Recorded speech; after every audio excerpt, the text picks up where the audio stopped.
Hey guys, how's it going? Welcome back to ReSync, an Assassin's Creed podcast. I'm your host, Landon, joined by my wonderful co-host, Lucas. How you doing, buddy? I'm doing good. Heck yeah. I'm doing good too. It's good that we're both doing good. Heck yeah. Heck yeah.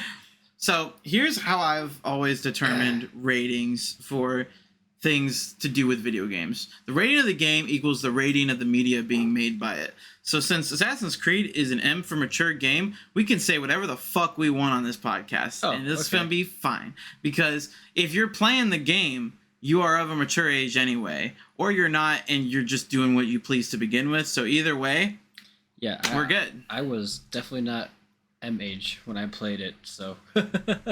You know, yeah, if you're going to be watching people get assassinated violently, I think you can hear a swear word from time to time. But, yeah, welcome back to ReSync. This is episode 1. For those that haven't watched the 0th episode, our little prologue talking about what we're doing here, we are replaying the Assassin's Creed franchise from the very beginning, going through a sequence a week, doing some retrospectives, doing some deep dives, having some fun, doing a little kind of book clubby feel because we really enjoy Assassin's Creed. And, you know, we get a little busy with life. And so I think this makes this big, long, huge franchise a lot more digestible to kind of break it up throughout. And we can then just appreciate it all the much more because we're, you know, slowly dining on it. It's like a little feast. You know, we have our appetizer, our main course all over the place. You know, some weeks will be a little more than others. Sometimes we're a little stuffed. Other times we might be wanting a little bit more, but that's all a part of the meal, baby. We're going straight like full McDonald's order menu here. That's how much content we got to go through. So, you know, we're in it for the long haul. It's a great time. But for this episode, we played through the first sequence of the very first Assassin's Creed. How does it feel to be playing Assassin's Creed again, Lucas? It feels really good, actually. Nostalgic as heck. Hell, I'm just gonna say cuss words again. Okay, I'm proud of you. I support your decision. But you know, it was nostalgic, really nostalgic. I slowly started remembering a lot more, especially when everything started loading. I was like, oh yeah, okay. Yep, starts triggering a lot of stuff. And we'll get into specifics here in a minute, but before we do, I gave a trivia question at the end of the last episode. For those that need a little memory refresher, I said that the Assassin's Creed franchise was originally a spiritual successor to what other Ubisoft franchise. It was being made as a sequel in this franchise, but then got repurposed into what we now know it as Assassin's Creed. What franchise was it? So, the correct answer for that question is Prince of Persia, which this doofus they didn't know about. I mean, come on. Like, even if you think about the Ubisoft franchises, it's the one that makes the most sense, especially given that they went to the Middle East. I forgot that Prince of Persia existed. When I was just screaming at you to play The Lost Crown like 3 months ago. Yeah, but like in an old school sense, I forgot it existed. Yeah, so fake gamer, I guess. Not a real Ubisoft fan. Just whatever. But Prince of Persia games were fantastic. And shout out, which I just referenced, shout out to The Lost Crown. The best Ubisoft game since Black Flag.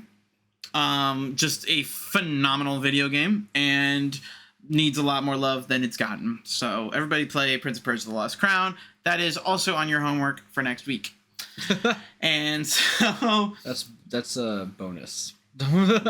You know, just do it. Just do it. It's great. It's a phenomenal video game.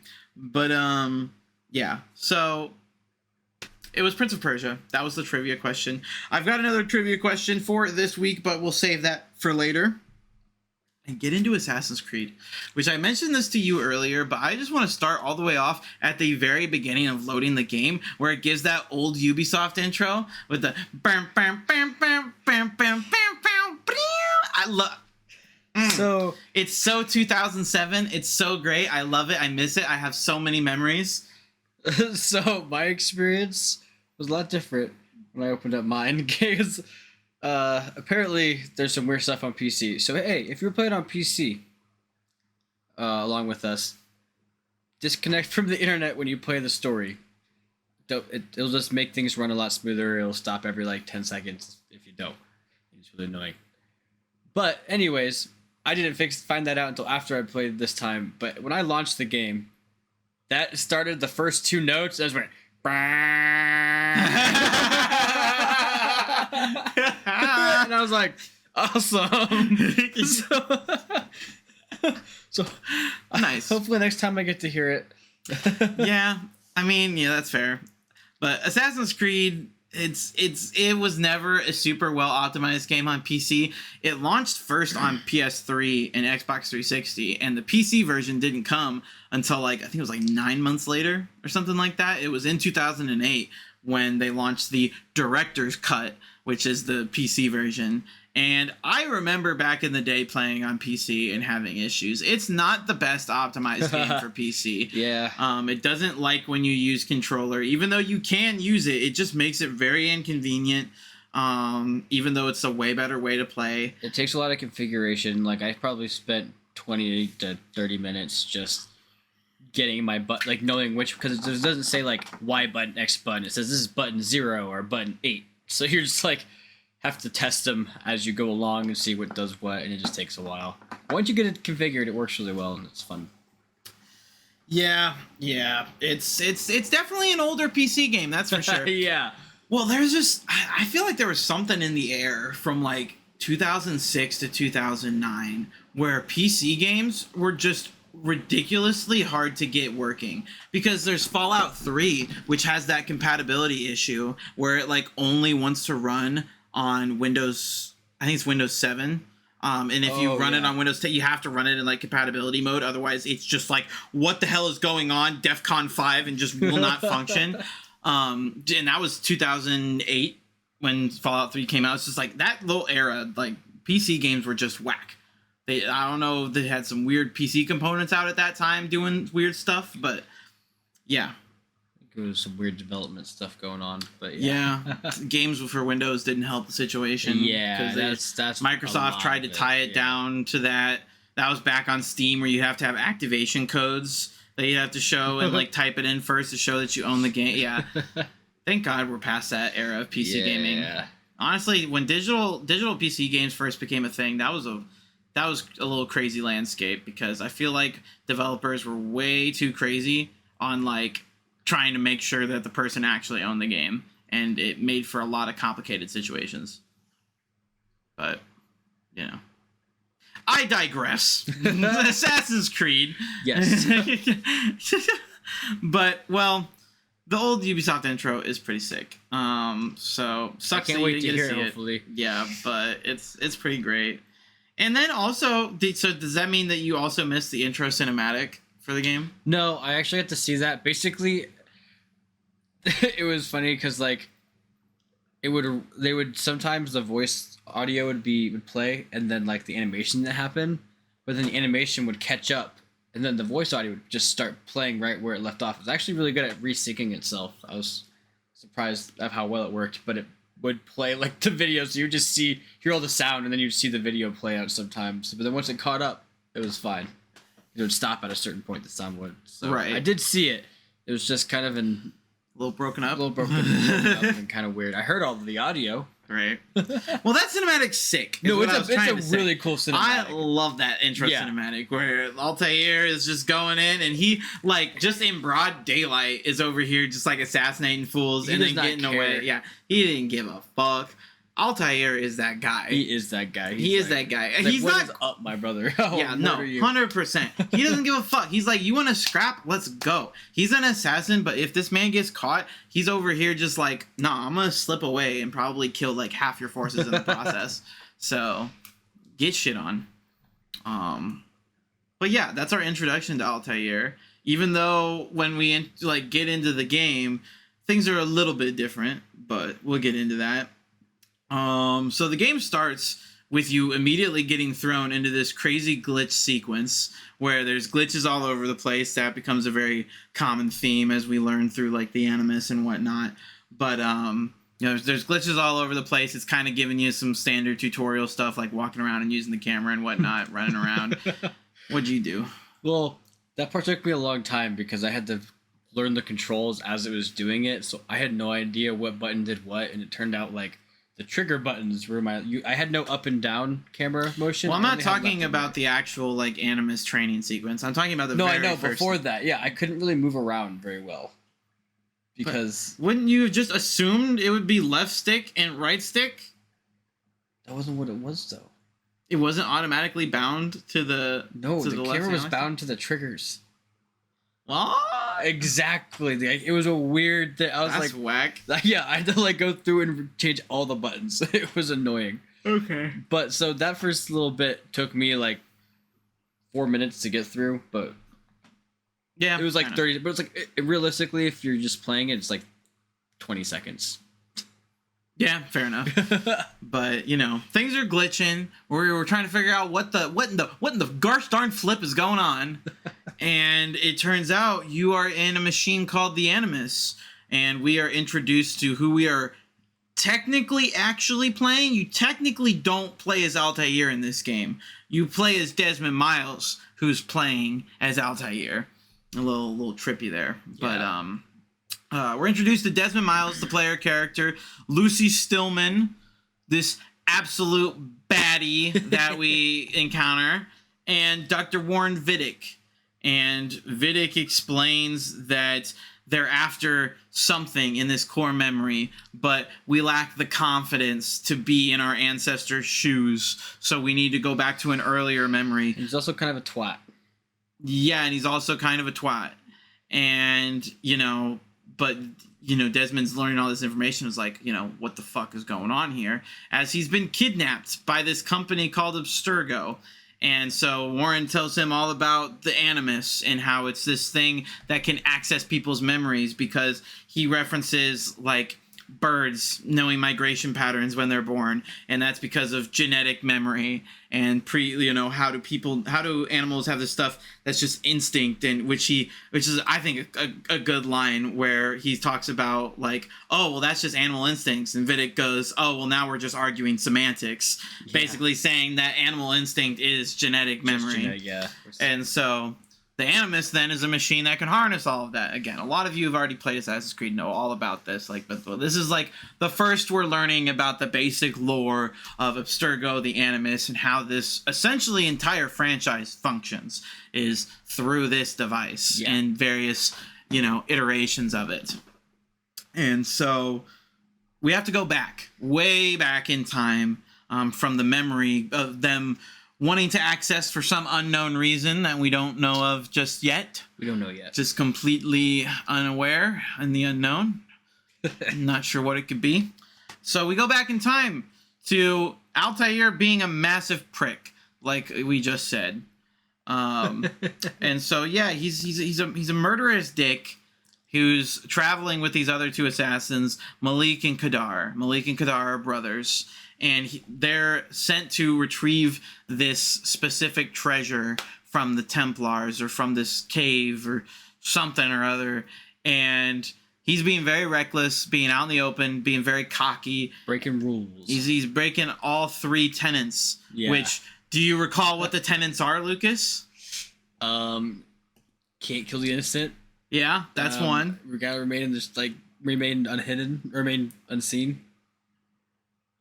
Kind of, sort of. It's hide in plain sight. Hide in plain sight. Yeah. Yeah. And the last one. It's the most important one. Never compromise the Brotherhood. Oh, yeah. Never. And that's what he did, because he went strolling right up to this guy, Robert de Saul, and is like, what up, bitch? I'm him. And he's like, I'm going to stab you in your face. And then tries to do it. And it's very obviously stopped, as he just told him his whole master plan. Like he's some cartoon villain. And he's like, you're a bitch and I'm leaving you alive so you can go back to your master and tell him that he's also a bitch. And then chucks you basically through a wall. Just chucks you, causes the cave to collapse in. You run off. Altair assumes that the other assassins are dead and hightails it back to Masyaf, which is the assassin's stronghold, where he tries going to his master and is like, hey, I failed because there was a lot of bullshit. To which Malik comes into view and says, "Yeah, quite a bit of bullshit caused by you, brother. Yeah. That was your fucking fault." And his arm's all bloody, seriously injured, and then He's not feeling good. you know, they're like, "Where's Kadar?" And he's like, "He's dead because of this fuck." And basically rats you out, and is like, he's breaking all the rules and being a little bitch about it. But unfortunately, because of their actions, they have led Robert de Saul right to their fortress, and so he lays siege with a Templar army. So this is where you get introduced to the combat. And so, yeah. How do you feel about the combat, Lucas? So, I felt like for a 17-year-old game, it was really good. I was like, wow. I mean, once my buttons were all configured how they were supposed to be, I was like, oh, you just use the top bumper to block, and then you hit with X. It's nice. Works really well. And I also forgot how smooth the first Assassin, like all of the Assassin's Creeds, honestly, but like they just feel like you're pulling off cool moves. Yeah, I agree. I feel safe enough to say that Arkham Asylum had to have gotten some inspiration from Assassin's Creed in terms of the combat. Because people talk about Arkham combat. Arkham combat, I would argue, is better than Assassin's Creed combat to the point where later Assassin's Creed games borrowed from it. You know, like they restructured the counters and whatnot. But I think a lot of Arkham's foundations come from Assassin's Creed. Because Assassin's Creed, I think, is one of the earlier games to really tie that sort of combat. I think they also got it from fighting games, in a sense. Games like Tekken, where you've kind of got it bound to that sort of things. And so as we're getting into that action adventure, less point and click, more like, again, controller based fighting stuff, I think Assassin's Creed is one of the ones that kind of got out of just like holding down the triggers like Bethesda style. Yeah. You know, and slicing and nothing happening really. Yeah. Getting into some more nuance with the combat. So I feel like Assassin's Creed was one of the first to do that. Yeah, I was super impressed, honestly. I liked how you could switch between your weapons. Like, I still feel like we still use that method today, like in our RPGs, and even using the block button as the top bumper. We still use that in a bunch of games today. It's just like, I feel like it pioneered a lot, like you said. Yeah. But yeah, I mean, the combat's solid, and it's a little bare bones right now just because you don't have a whole lot going. You know, it's very early in the game. It teaches you more complexities, even though having known some of those complexities with like combos and whatnot, I was kind of pulling off some stuff there at the beginning because I just remembered some things. But like, you know, to start, you know, it's very much like, okay, you just hit person with sword until dead. You know, sometimes the second person might come along and do the whole stereotypical, well, I can't fight him, he's fighting that other guy. All right, now it's my turn. But like, you know, as you go on, the AI get a little bit smarter about, hey, what if we all kind of attacked him? Yeah. You know? So it's not like that's not there. Defend himself. Yeah, exactly. Like, maybe we shouldn't be doing this. Maybe. I don't know. I'm spitballing here. But, you know, you battle through Masyaf, hold back the forces, and then they call a retreat back to the fortress where you guys have a little plan in place. And so you go up to the tower and perform your first in the franchise, Leap of Faith. Oh, the Leap of Faith. Jumping into haystacks. It's a pillar of Assassin's Creed. Yes, the iconic haystack. I wonder if they knew how big that would be when they made it a first big made deal. This game. Like, because it is throughout the game. But, like, do you think they'd ever, like, considered switching it up for Assassin's Creed 2? Like, did they, like, was that something you think they were going to carry on the whole time from the beginning? Or were people just like, oh my god, people really love, like, being able to, like, jump from high places into haystacks. Now we need to make this, like, a centerpiece. I feel like that's what it was. Because I remember the second one in, like, basically the Ezio series, like, trilogy. They have so many leap of faith jump off points in that game, where they're everywhere and they're like used to just for hiding sometimes. Like they're not as much as in the first game from what I remember. Yeah. The first game definitely felt like this was just a game mechanic and like a secret. Let's make this easy. Let's just throw a haystack in there and call it. But then people just resonated with it so much, like, oh, okay, cool. Let's make this a thing. Yeah. Because yeah, I mean, was Assassin's Creed the first Ubisoft game with sync points? Because then that became a big thing. Like Far Cry had sync points. They even put it in like Ghost Recon. Like sync points just became a Ubisoft thing for all their franchises. To be, right? And yeah, I think Assassin's Creed was the first one that would have it. Because the only franchise I could think of would use it would be Prince of Persia, but they didn't. I know that. I don't even think they even had an open world Prince of Persia. Like not really. Yeah. So. There's a lot of firsts with Assassin's Creed. A lot of firsts. But you do this leap of faith, this monumental thing in the Assassin's Creed franchise, and you do a little bit of parkour. You start going down balance beams and stuff like that, a little bit of platforming to climb up, and release a whole bunch of logs right on the Templars, Three Stooges style. Just straight up bonk them in the head and send them on their way. Also, the movement in this game, like the climbing and like the running, the free run stuff, top tier still. I completely disagree with that. What? You just hold the button down and you just go, and he's just like doot doot doot doot. Well, okay, we've played a very small section of this game. Once you actually get into like Damascus and like these full towns, it falls apart so easily. But I'm gonna tell you right now, 25. Like you're gonna have at least 25 experiences of you completely jumping off a rooftop to go plummet and lose half your health just because it just happens. It will just randomly happen where it's just gonna assume that you want to jump off this building when it makes no sense to do so. It's gonna happen to you, and they don't honestly fix it until Unity. It just happens in the old Assassin's Creed games. It gets slightly better, but never really truly gets fixed until Unity. I'll be all right. I'm just saying. It's not top tier. It's very good. For video games in general at the time, for how old it was. Very good. Yeah, that's what I'm saying. It is very good, but it is certainly not perfect. I will say that. It's top notch for 17 years old. No, I don't agree with that. I will still fault them for not making that just a little bit better. Okay. They've made Prince of Persia games. They should know about accuracy. I guess so. But anyway, it's okay. It's okay. It's okay. So they get through this. They get through the siege, and Altair is taken by security essentially, where his master is saying, just because you saved our asses doesn't mean I'm not still through with you. You're a bitch. You suck. And just shanks him. Yeah, well, yeah. He's like, you broke all the rules and you caused this. Stab, stab. Yeah. So this is your own fault. You broke all three tenets. You're a bad assassin. Goodbye. And just shanks him. And that's it. That's the game. You're taken out of the Animus. And Warren and Lucy are arguing. Because Warren wants this shit now.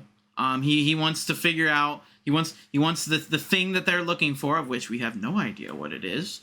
And Lucy's trying to tell him that he's gonna drive Desmond too hard, and he's gonna kill him or drive him insane or something, and they won't be able to get it. So they gotta take it. They gotta take the proper precautions, otherwise they're gonna fail. And so Warren's all mad and stuff, and blah, blah, blah, and tells you to go to bed, that the day's over, yada, yada. And that's because this is the end of the first sequence. And so you then have the opportunity to have some conversations with Lucy if you want.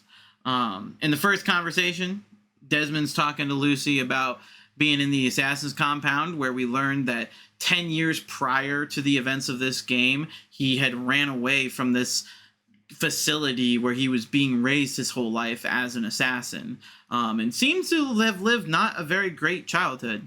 And so he runs off, and that's kind of how he became this bartender that was then kidnapped by Abstergo, as he was kind of sort of on the run, is just like getting away from the assassins and the Templars and the whole debacle. And then Lucy explains that Abstergo is everywhere through all kinds of stuff, but won't go into detail about it. But basically, because he's like, how did they find me? And she lists off a bunch of stuff, which leads to my trivia question of the week. So let me know down in the comments or over on socials at PandaMasterCC if you got the answer here. Because this second optional conversation is the only way you would have known this. But how does Abstergo find Desmond? Meaning, we know he's a bartender. And so he was bartending at the time. But they captured him, but they were able to locate him through what means. And it's through that second conversation with Lucy, I'll even hint at, that you find that out. Yeah, what is it? I stumped Lucas. Yeah. So I apparently missed it. But because in order to get this, you have to talk to Lucy, and then she finishes and walks away, and then you have to go up to her and talk to her again. So I've played this game enough that I know these things. But see if we got any other eagle eyes out there. A little trivia question. But anyway, then you can go to bed, where there's a mysterious flash of some writing. Wonder what that could be, Lucas. Yeah. That's I don't know what that is. Odd little dream that we have. Little quick flash of some interesting writing.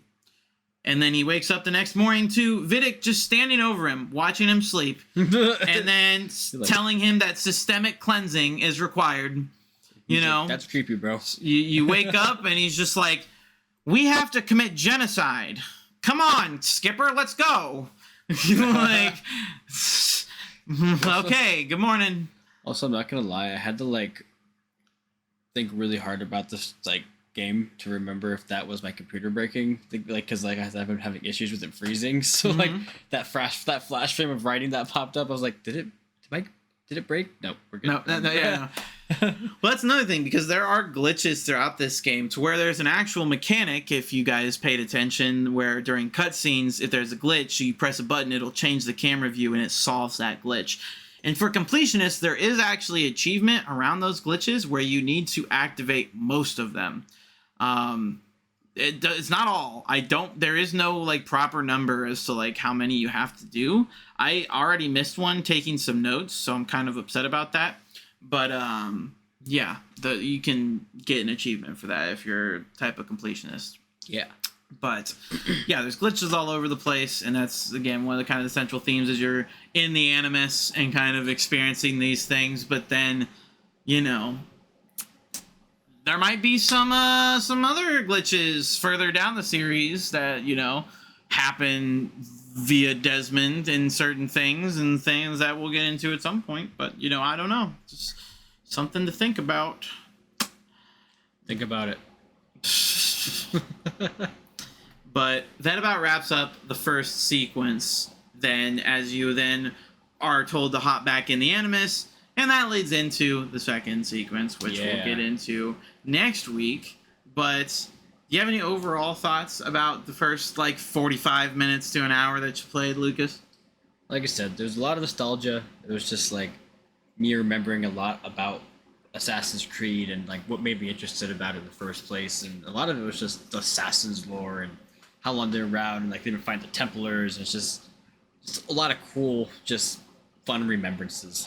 Yeah. Yeah, I think there has been some sort of lost history with Assassin's Creed where a lot of people think back to the first one and think about lack of features comparatively to the Ezio trilogy, or the further you get, the more obviously as time goes by. But it is, I think a lot of people forget just how much stuff was already there in the first game, which I said, the whole setup with Abstergo and the Animus, and how much of the combat is still pretty solid, the parkour, all of it's there, and they've definitely added quality of life improvements to pretty much every aspect of the game at this point in the franchise, because it has been 17 years and we've had 16 installments. So I would be very concerned if they didn't. But story-wise, very solid. They already set up a ton of stuff here, especially if you get into those multiple conversations, because in that conversation, the first conversation he has with Lucy talking about the compound, she asks about his parents, and he basically is they're dead to me. I don't even consider them to be my parents. And those who've played know there is more to that, and stuff that they did. And it's something I do appreciate about the series is that they do a good job of keeping all of their threads going, where at least I will say in the prime era of Assassin's Creed, really, before it went off the rails. But as the franchise first progressed, up to Black Flag, they had a very good, like, they didn't really leave stuff dangling, and they added on to pretty much every aspect, to the point where, do I think they had all of this stuff planned out in the first game? Absolutely not. But it shows when a sequel looks at the already established stuff from previous entries and builds on it, rather than being like, oh, we really want to do this, so they kind of retroactively tweak a bunch of stuff to just kind of make it work. Yeah. It doesn't feel like that. It's a very natural progression through Assassin's Creed. I like when devs show like love in their own universe that they like already created, and just keep that lore going. It's instead of going off like you said, like kind of like they go off the rails off at some point, and it's not really the same vibe. Yeah, it does. Yeah, morph into something different, and because like, and that's not to say you can't have crazy different stuff added in there, because like with some of the stuff that happens specifically, basically like the entirety of Assassin's Creed 3 with the modern day storyline, like to think that would happen when playing through this original game, like. Still batshit crazy. Yeah. Again, not to get into anything with that. We'll eventually get there. But again, they stuck with what they had foundationally built, and they just branched out very naturally, and I think in a very good pacing. I feel like the first 4 Assassin's Creed games, well, honestly, up through 3, because Black Flag, even to an extent, kind of got wacky. It really was up until Assassin's Creed 3. There was a very natural progression, and then they just did whatever they did with it. They pulled the Ubisoft on it. And so, it's... But the start here is just... It's so solid. And it does make you think about how much of this stuff is, like, first for the industry and first for Ubisoft and first, like, kind of ushering in this new era. Because, I mean, this wasn't long after... Because the 360 came out in 2005... The PS3 in 2006. This was 2007, so this is when we're just starting to get really familiar with this new generation of consoles. And so, what better way to bring this out than a new Prince of Persia game?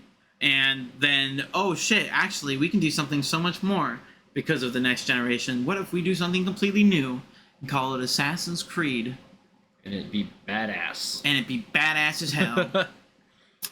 But because I still feel badass in that game. Yeah, it's surprising. I thought I was gonna feel like a little, like it feels a little older, like right, because it's obviously it's like old, right. It feels good. It feels really good. Yeah, and then again, like which you've sort of mentioned is thinking of it in the context of 2007 and just how crazy that is to think about a game like this coming out in 2007 out of left field. When we've got games like this was in the same year as, it'd be the year after Oblivion. Oblivion came out in 2005, 2006. And then we've got Assassin's Creed as a direct follow-up, which is not to say that necessarily this game is like that Oblivion is bad or anything, but like to think about Oblivion on a technical level and the sort of limitations you had in that game, of which there were some, things that you didn't have in Skyrim for that matter. Going from Oblivion almost directly into Assassin's Creed, like there is a big technical jump there, and there's some really cool stuff that they have added to kind of push the industry forward.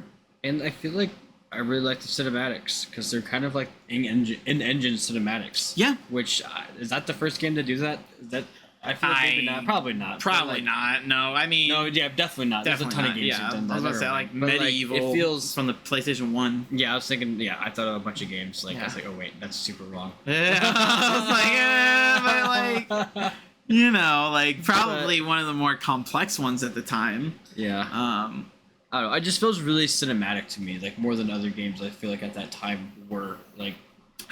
Well, I mean, I think. The 360, like that era of video games, was the first generation where we could really achieve the most like photorealistic graphics. Like a lot of times these games would go for more like cartoony or like kind of lean into that because they knew they couldn't get photorealistic. Whereas now they had the tech where they could actually make things seem pretty realistic. So you see more studios making these more cinematic type games, these more lifelike, grounded type experiences. And so, yeah, I would say this is one of the first ones to really kind of get that close. and it helps that it's very scalable. You know, like because I'm playing on my Series X, which is arguably the best place to play right now because it's not backwards compatible on PlayStation. You can't play it unless you have a PS3. PC has some issues here and there, but the Xbox is backwards compatible, and they gave it a 4K patch, so you can play it at 4K 60 FPS, which is super nice. Well, I play at 1440, 165. What does 165 frames get you in Assassin's Creed? Nothing. Exactly. Smoothness, honestly. Well, it doesn't sound smooth when it's freezing every 2 seconds. Okay, but that's nothing to do with the way it's running. That's just because Ubisoft decided to ping an empty server that doesn't exist. I'm just saying, you know, it doesn't sound as fun as what I'm doing. But, But you know, it looks like a very good game. And, like, it's a good-looking game. Like, obviously, you can tell it's older, but, like, yeah, and I also might make a PC configuration guide at some point, just for you PC players, and have Landon throw it on the. Yeah. I don't know where I'd throw it, but yeah, I guess I could do it in the description, yeah. But yeah, I mean, we could do that as well. Just because it is kind of annoying, and it'd be nice for you guys to just be able to know what you have to do. Yeah. So, you know, potentially look forward to that. We'll see. I don't trust Lucas to finish things until I see it in my hands, but, you know. He's rude. You guys want to ask Lucas what time or when he played this sequence of the game? Hey, I had plans, but they were ruined by Mike. Anyways, I played this morning. Yeah, I played it yesterday. I had a whole day ahead of you. But anyway, that was sequence 1. Trying to think if there's anything else. It's a little short, but like I said, this is a little bit of a shorter sequence. It's a bit of an intro type of thing. If you saw it, it was a tiny strip of DNA, not a big strip of DNA. Oh yeah, some of them. there's a lot because we're gonna start getting into assassinations now, where there'll be more stuff to talk about. But yeah, I know, like I said, I know it's not a super duper long episode, but I don't necessarily want to be rambling about nothing. Yeah. But guess do you have any final comments or concerns or anything? Not really. I just really enjoyed the game. Yeah. I'm glad I'm playing it again. It's like I said, super nostalgic. It's a lot better than I thought it was gonna be, and just all around fun. Yeah, it's a fun time. I think, especially in the context of it being 2007, it's a game that really holds up, and it's got a lot of great stuff to start. And I'm excited to keep going and start getting into the open world aspects and the main kind of gameplay loop and everything. I think we'll be able to have a lot of fun. But this is definitely a great introduction to the franchise and to the game and everything as a whole. But we appreciate you for listening / watching / however it is that you consume our content. This has been ReSync, an Assassin's Creed podcast. Remember, for next week, we're doing Sequence 2, which, if you haven't gathered already, we've been kind of doing it to where we do that modern-day sequence after the sequence, and then essentially we've been stopping because it will cut you off. Like, it has weird saves when it comes to the modern-day stuff, so what I did was I went in to start Sequence 2, and then just immediately got out, which is annoying because it won't let you exit from like playing as Altair. It'll make you exit the Animus, and then as Desmond, you have to exit to the main menu. It's kind of annoying, but it is what it is. But I think that should make it save correctly, so you don't have to end up redoing modern day stuff, because the saves are kind of not spread very evenly there. But yeah, so we're doing Sequence 2. It'll be a little bit longer this time, but still, honestly, should take you guys about an hour. Not super crazy, but get introduced to a lot more elements, have some fun. You know, maybe commit some murder, mayhaps, but you'll have to find out. Again, before I bleed out here, you've got your trivia question. How did Desmond get caught? What gave him away? And I will see you guys next time for some more ReSync. That sounds good, podcast. I've been Landon, that's Lucas, and remember, nothing is true, everything is permitted. Bye-bye.